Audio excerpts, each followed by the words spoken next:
Imaginez-vous dans un nouveau restaurant fraîchement ouvert. L'accueil est plaisant, la déco sympa et les plats sont succulents. Vous en parlez à des amis, ceux-ci sont ravis. Eux-mêmes vont conseiller ce resto à des membres de leur famille, à des amis et autres collègues. Et petit à petit, le restaurant commence à se faire connaître via ce que l'on appelle le bouche à oreille. Dans la majorité des cas, le restaurant ne vous aura pas payé un centime, ni même adressé un remerciement, alors que vous êtes à l'origine de peut-être plusieurs dizaines de clients, car tout cela s'est fait naturellement et de manière transparente. Eh bien, il existe un type d'entreprise qui utilise la puissante force du bouche à oreille pour se développer. Il s'agit du marketing relationnel, aussi appelé marketing de réseau ou MLM, pour multi-level marketing. On parlera de network marketing en anglais. Le problème, en France, c'est que le marketing relationnel est non seulement mal connu, mais en plus à mauvaise presse. En effet, trop souvent, les médias n'en parlent que dans le cas d'arnaque, et malheureusement, il en existe, et très rarement comme une possibilité de réussir. Les médias, pour attirer de l'audience, doivent faire dans le scandale, dans ce qui choque. Mais ceci est un autre débat. Mais effectivement, certaines entreprises sont des systèmes pyramidaux déguisés. Une pyramide, qu'est-ce que c'est au juste ? Je vous invite à cliquer sur cette vidéo pour découvrir une animation très bien faite expliquant ce qu'est une pyramide de Ponzi. En résumé, non seulement c'est une arnaque, mais c'est aussi illégal. Le système est basé sur la promesse de faire de miraculeux retours sur investissement, juste avec de l'argent que tout nouvel entrant va apporter. Autrement dit, l'argent des nouveaux paye le bénéfice des anciens. Et si, à un moment donné, les entrants ne sont pas assez nombreux, eh bien la pyramide s'écroule, car les anciens ne perçoivent plus d'argent. Ce qui est important à comprendre est que lorsque vous entrez dans une entreprise de marketing relationnel, vous êtes avant tout le distributeur d'un produit réel, le représentant d'une marque. Sans produit, ou avec un produit fictif, on rentre alors dans un système pyramidal. D'autre part, dans une pyramide, les anciens sont forcément plus riches que les nouveaux. Dans le MLM, même si plus vous rentrez tôt, plus vous êtes avantagé, cela ne garantit pas du tout votre succès. Un nouveau filleul peut très bien mieux développer son affaire et faire mieux que son parent. Ainsi, dans une entreprise de marketing relationnel, tout le monde est au même stade au début, mais plus elle va grossir et plus elle va avoir d'impact et être puissante. C'est vraiment la force du réseau qui fait qu'une MLM est puissante. Et Robert Kiyosaki insiste vraiment sur ce point dans le livre « L'entreprise du 21e siècle ». Le pouvoir n'est pas dans le produit, mais dans le réseau. Pour en revenir à ce que l'on évoquait au début de la vidéo, le bouche à oreille est le principal véhicule de communication d'une société de marketing relationnel, si bien qu'il n'y a pas ou peu de publicité. Et ce budget pub, qui est souvent faramineux pour les grandes entreprises, est reversé aux distributeurs et ou consacré à l'amélioration du produit, qui en général est excellent. Lorsque vous vous lancez dans le MLM, vous êtes parrainé par une personne, et ensuite c'est comme si vous étiez votre propre patron et que vous aviez créé votre entreprise. Votre but et votre source de revenus vont être de deux types. Soit en parlant du produit autour de vous et en le revendant, soit en parrainant d'autres personnes qui elles-mêmes vont devenir distributeurs.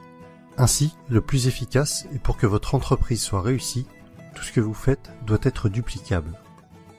Votre filleul doit avoir les outils pour développer lui aussi son réseau. Dans tous les cas, ce qui est important à retenir est que le succès est partagé. Si votre filleul échoue, vous échouez d'une certaine façon. Votre succès est complètement tributaire du succès des personnes que vous aidez, de vos filleuls et des filleuls de vos filleuls. L'accent doit être mis sur le déploiement de votre réseau et pas sur les ventes directes.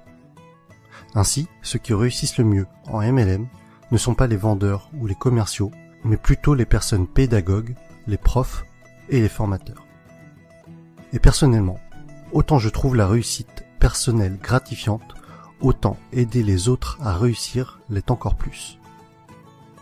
Autre sujet que je trouve intéressant, c'est que votre entreprise grandit avec vous. Vous gagnez de l'argent en apprenant et en appliquant les méthodes de vos parrains et de votre upline. C'est le terme indiquant les personnes antérieures à vous dans la vie du MLM.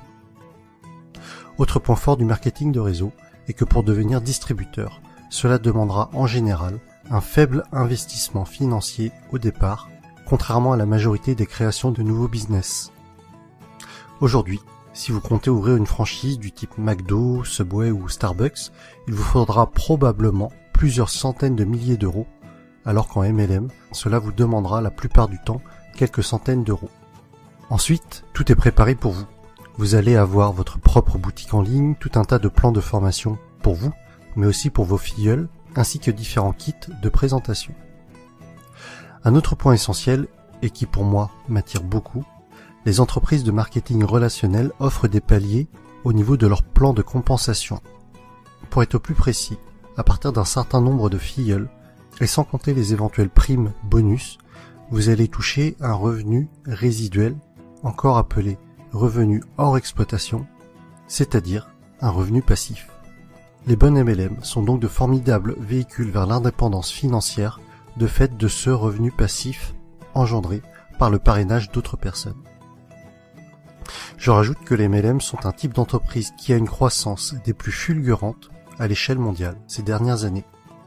Aux USA, ça a vraiment explosé depuis les années 90. Et avec Internet, c'est encore plus facile d'augmenter son réseau qu'auparavant. De plus, c'est une activité que l'on peut tout à fait démarrer sur notre temps libre pour un revenu complémentaire au début. Il faudra alors se déclarer en auto-entrepreneur avec le statut de VDI, c'est-à-dire vendeur à domicile indépendant. J'insiste tout de même sur le fait de bien vérifier un certain nombre de points avant de vous engager dans une entreprise de marketing relationnel, afin de ne pas tomber sur une pyramide Ponzi déguisée. Voici le type de questions qu'il faut vous poser avant de vous engager dans une entreprise de ce type. Est-ce qu'il y a des bureaux réels? À quels endroits géographiques?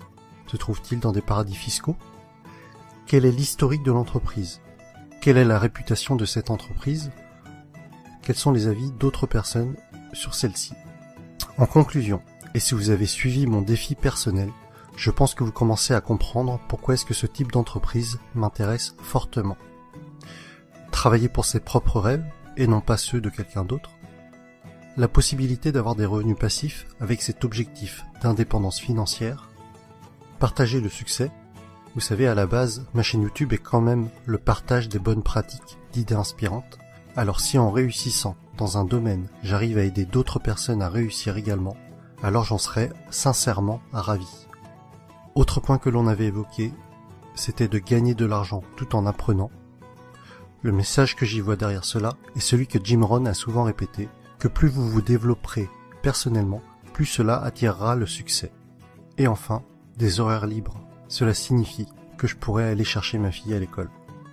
Et voilà pour cette vidéo sur le marketing relationnel. J'espère que le public francophone comprendra mieux ce qu'est le MLM avec cette vidéo. Pour ma part, il y a quelques mois encore, je dois vous avouer que je faisais partie des personnes qui rejetaient le sujet, ne comprenant pas en quoi cela consistait, et sûrement aussi parce que je ne voulais pas comprendre, et que je gardais en tête ce que les médias véhiculaient. Mais que ce soit Jim Rohn, Tony Robbins, Les Brown, c'est-à-dire tous les motivational speakers que je suis régulièrement, mettent en avant ce type d'entreprise. Et après mes lectures de l'entreprise du 21e siècle, de Robert Kiyosaki, et de 45 secondes qui changeront votre vie, de Don Faya, j'ai finalement changé d'avis sur le sujet et je suis décidé à me lancer. Vous retrouverez la suite de mes aventures dans le prochain épisode avec mon choix de MLM et les raisons de ce choix. Si vous aussi, ce concept d'entreprise est nouveau pour vous et que cela vous intéresse ou qu'au contraire, vous vous y intéressez déjà, mettez-moi un pouce j'aime, partagez sur Facebook et abonnez-vous. À bientôt!